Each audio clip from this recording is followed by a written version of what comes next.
Saudara, dinamika elektabilitas pasangan bakal calon presiden dan wakil presiden menurut Carta Politika cenderung stagnan usai pendaftaran di KPU. Namun Carta menemukan ada beban elektoral Prabowo atas dampak masuknya nama Gibran. Peta elektabilitas pasangan calon usai pendaftaran semakin dinamis. Hal ini tergambar dalam survei Carta Politika yang digelar melalui tatap muka pada 26 hingga 31 Oktober 2023. Carta Politika menemukan, dalam simulasi 3 nama, elektabilitas pasangan calon masih stagnan. Dalam simulasi 3 pasangan capres dan cawapres, elektabilitas Anies Baswedan dan Muhaimin Iskandar 24,3%. Ganjar Pranowo dan Mahfud MD 36,8%, sementara Prabowo Subianto dan Gibran Rakabuming Raka 34,7%. Ada fakta menarik memang ketika kita coba lihat simulasi 3 nama sebetulnya stagnan, bahwa tidak ada perubahan besar. Dan kecenderungan Ganjar atau Ganjar Mahfud dalam simulasi pasangan dengan Prabowo dan Prabowo Gibran itu cenderung memang berimbang dalam selisih margin of error.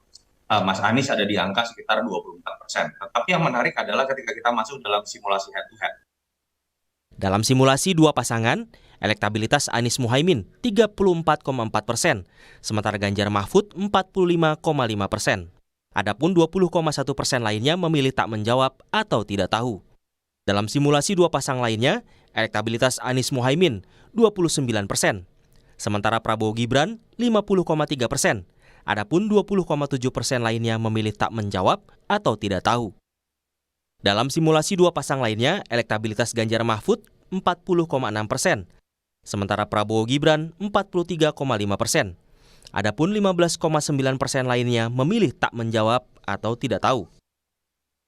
Dalam temuan Carta Politika, elektabilitas ketiga pasang baca pres-bacawa pres saling salib, terutama dalam simulasi 2 pasangan atau head-to-head.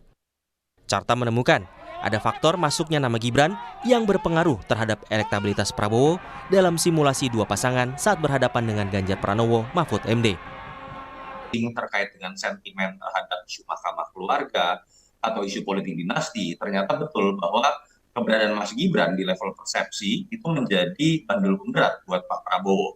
Dan itu yang kemudian terjustifikasi dengan ketika simulasi head-to-head Pak Prabowo dari unggul di pasangan misalnya dengan Mas Gibran pun dari 6,5% dalam selisih waktu 2 minggu karena isu yang sedemikian ramai ini, selisihnya menjadi mengecil menjadi selisih hanya 2,9%.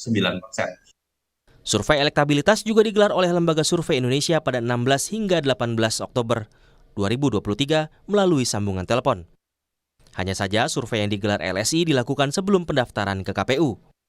Dari survei LSI, elektabilitas pasangan Anies Baswedan dan Muhaimin Iskandar 19,6%. Pasangan Ganjar Pranowo dan Mahfud MD 26,1%.